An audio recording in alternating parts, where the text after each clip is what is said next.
Dramé moo fas yéene ànd ak yéen ci seen émission à visage découvert tey spécial à visage découvert mu ngi dalal benn gan bu mag boo xam mu ngi tudd Cheikh Abdoulaye Dandan Diédhiou, un monument de la culture des temps modernes, un intellectuel. Abdoulaye Dandan Diédhiou mu ngi juddoo Bona région Sédhiou. Asalaamaaleykum Abdoulaye Dandan Diédhiou, ñu ngi lay dalal suñu plateau à visage découvert. waaleykum asalaam wa rahmatullahi taala wa barakaatu. Ibrahima Dramé man it maa ngi lay nuyu téléspectateurs yëpp kii seen émission bi à visage découvert. Abdoulaye Dandan Diédhiou dañoo bëgg a xam carrière Abdoulaye Dandan Diédhiou mu jaar depuis enseignement nekk maître ba mu dem liggéey inspection dañoo bëgg a xam tuuti sa jaar-jaar nga expliquer ñu tuuti si loolu. comme ni nga ko waxee man Bona laa juddoo jàngee fa école primaire am sama kii CEP ensuite entré en sixième ñëw CEG bu Sédhiou mooy collège d'enseignement général foofu laa jàngee ba 1971 laa tàmbalee jàngale. bi ma commencé jàngale 1971 comme ni nga ko waxee en 78 laa am sama CEAP ensuite ma am sama CAP en 84 loolu nag da ngeen ma baal tuuti ma wax ki tuuti sama CAP en 84 bi ma ko amee c'est grâce en partie c'est grâce à Terma Badoua Dramé de Dassilame parce que daf ma ko wax daf ma ne concours bi ngay def nii bu dee Sédhiou benn moo koy am yow dina doon yow du doon keneen dina doon yow yàlla def nag ma am sama CAP en 84 grâce à moo ma doon ñaanal ba ma am sama CAP moo ma doon ñaanal tamit bi ma amee sama CAP ñu yóbbu ma formation Sénéfa de Rufisque foofu laa jógee comme planificateur scolaire ñu yóbbu ma IDEN bu Sédhiou foofu IDEN Sédhiou laa nekk ma nekk fa comme planificateur scolaire ensuite ma nekk fa tamit comme responsable départemental de l'alphabétisation donc def naa toutes les divisions de l'IDEN de Sédhiou j'ai fait la division personnelle def naa secrétariat def lépp laa def au niveau de l'IDEN de Sédhiou donc dem naa ba maîtriser IDENu Sédhiou alors nekk fa ba en 98 99 fekk nag def naa ay formation parce que def naa formation alphabétisation. la ñuy wax formation yooyu. formation alphabétisation waaw def naa formation en alphabétisation dans la transcription de la langue mandinka ma am sama maîtrise foofu après ñu yóbbu ma école normale en 85 école normale supérieure foofu laa amee formation en langue nationale Joola transcription langue nationale Joola donc disons def naa plusieurs langues africaines dans le cadre de la transcription et j'ai fait beaucoup de recherches également dans ce domaine-là. bu nga nekkee inspection di liggéey dañoo gis Dandan Diédhiou dafa jóge Sédhiou mu dem France Europe bitim réew léegi dañoo bëgg a xam lan la doon uti foofu dafa dem yokk xam-xam wala beneen yitte moo ko yóbbu. ñëpp bëggoon nañu xam c'est très facile man dama bëggoon a jàng lan laa bëggoon a jàng mooy ethnomusicologie laa bëggoon a jàng ma ñaan fii Sénégal ndax moom ko jàng aw moon possibilité boobu comme aw ma possibilité jàng ethnomusicologie ni ma ko bëggee fii Sénégal noonu laa ñaanee indisponibilité ma dem France dem fa jàng ethnomusicologie def naa 7 ans 8 mois en France jàng naa cité des sciences à Porte-la-Villette de Paris jàng naa fa nekk naa musée bu Montluçon en France nekk naa fa ay weer uniquement pour gëstu ci wàllu domaine boobu ci wàllu ethnomusicologie may profité nag en même temps di jàng musique proprement dite may profité en même temps di jàng musique proprement dite parce que man jàng moom musique fii Sénégal fii dama doon jàng dans le tas comme tout le monde dans le tas mais jàng musique proprement dite def ma ko Sénégal France laa ko defee foofu laa profité jàng musique carrément quoi. Étant ancien enseignant dañoo bëgg a xam est-ce que yéen mënun ngeen nekk genre médiateur boo xam ne diggante kii bi enseignant yi ak état pour former leen ñoo xam ne bu nangu nañ séddale seen xam-xam ak yéen pour ngeen mun a kii leen ñu mun a bañ a sacrifier ay xale yi daal parce que dañoo gis grève yi bari na. loolu de ñun bu ñu ko amee defe naa ñun bu ñu ko amee ñun ay anciens dans l'enseignement loolu bu ñu ko amee nañ sant yàlla loolu parce que li ñuy gis tey si réew mi si dëkk bi si école yi doy na waar kenn jàngatul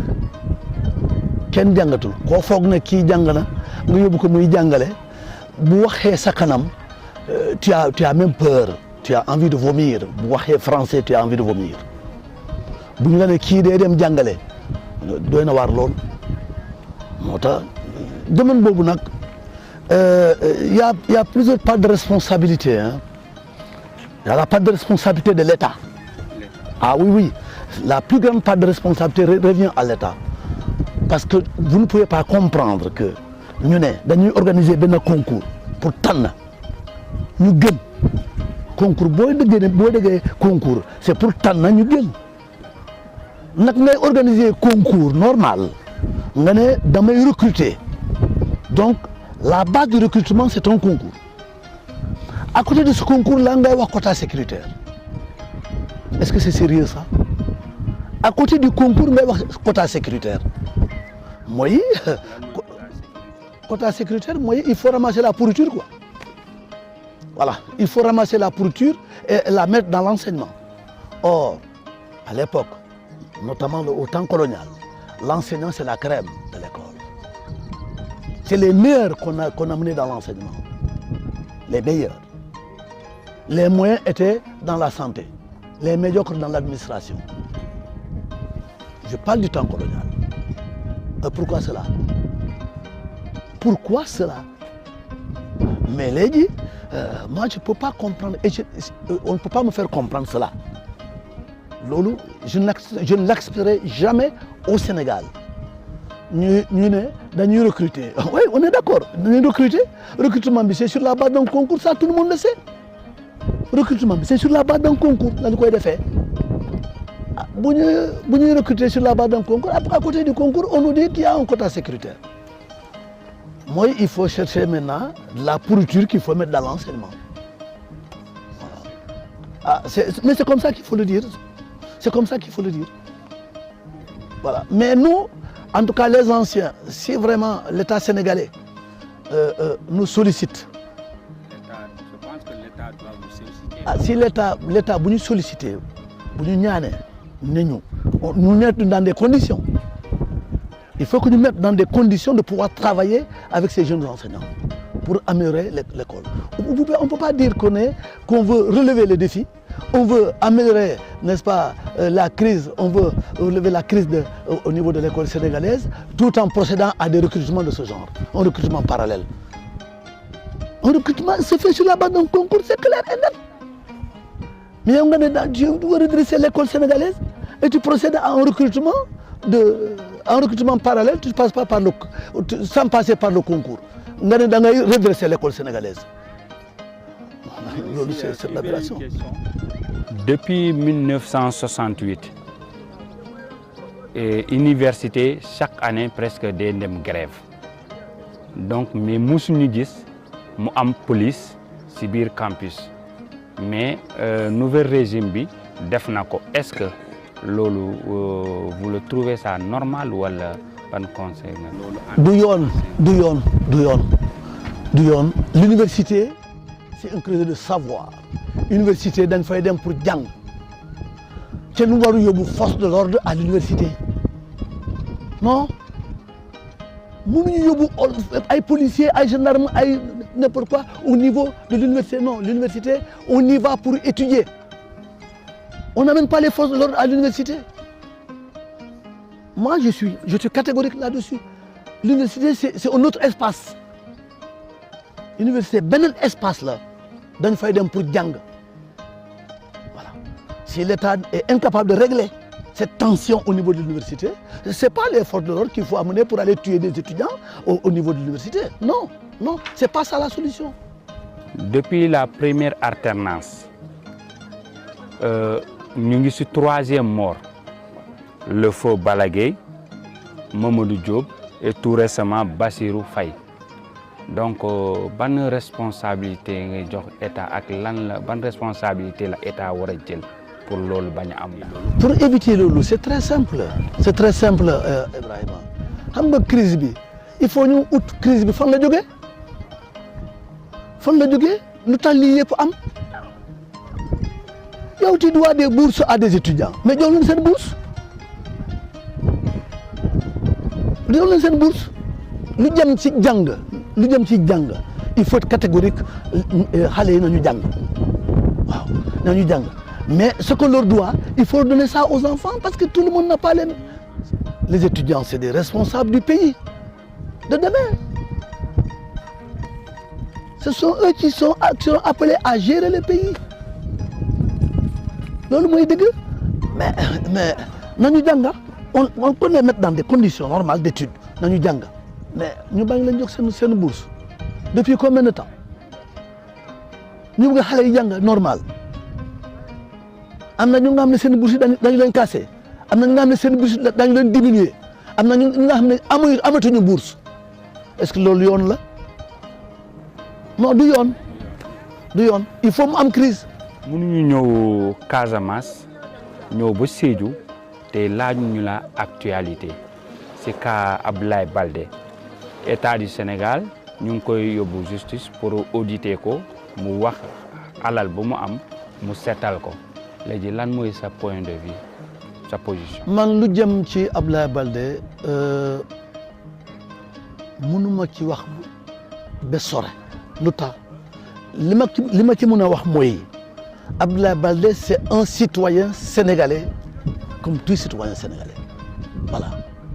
Bon jël na jëlul man mënuma ci wax dara loolu xawma jël na jëlul xawma mais je pense que le Sénégal est un pays de droit voilà bu dee c'est un pays de droit on n'a qu'à vraiment fonctionner comme un pays de droit man loolu mooy sama xalaat muy Abdoulaye Baldé muy Ibrahima Dramé muy Dandan Diédhiou muy n'importe qui.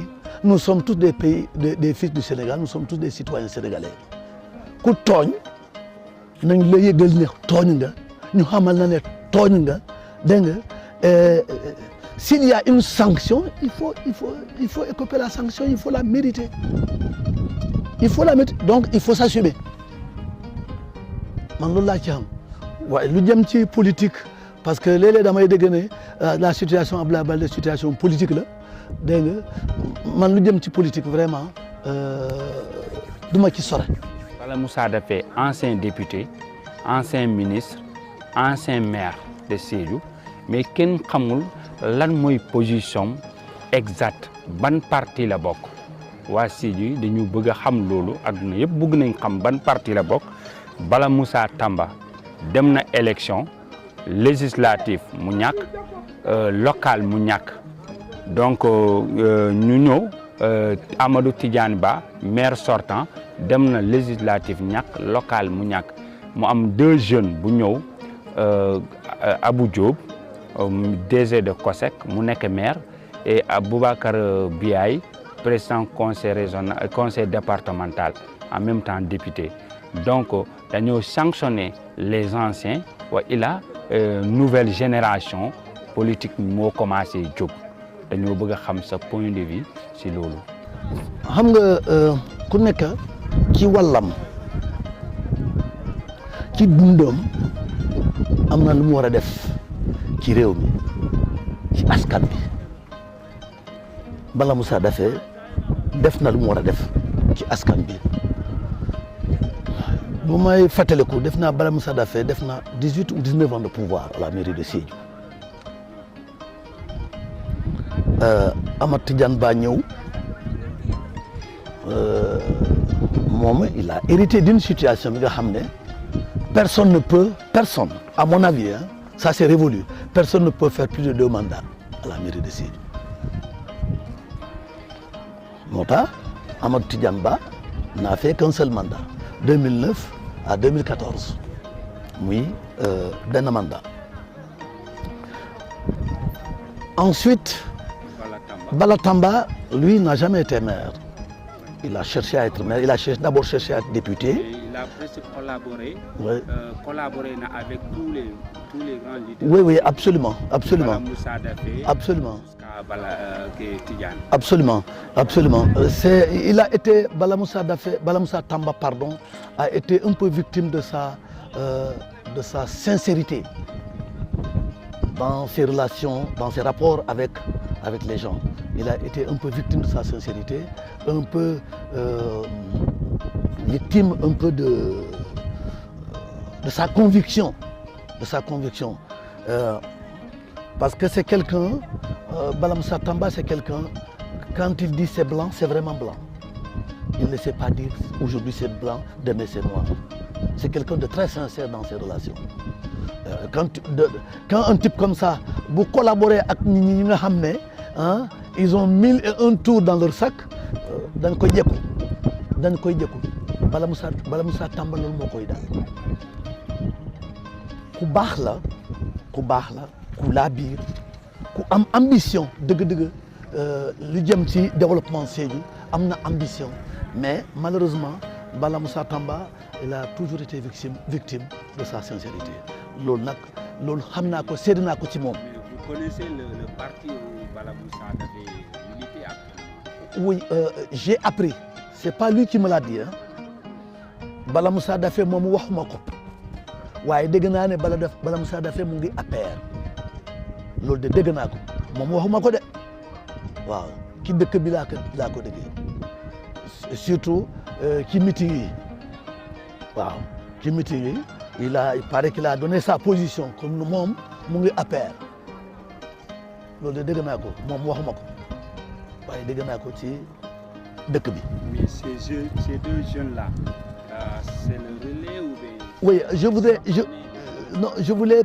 veux pas parler de sanctions bëgguma wax sanction li ma bëgg a wax mooy c'est une nouvelle génération de politiciens qui est en train de faire son apparition waaw beneen génération moo ñëw léegi nag man li may conseiller ay doyens li ma leen conseiller doyen en politique li ma leen conseiller mooy ñu nekk conseiller les jeunes mais bu ñu bëggee forcer ne il faut que ñu nekk fi toujours mënul am c'est fini politique léeg-léeg aussi c'est un problème de génération waaw il y a une génération montante qui est là ça c'est visible donc moo tax man mënuma wax sanction li ma mën a wax mooy émergence d'une nouvelle classe politique loolu laa mën a wax li ma constaté fii Sédhiou il y a des jeunes qui sont en train de se faire connaître sur le plan politique.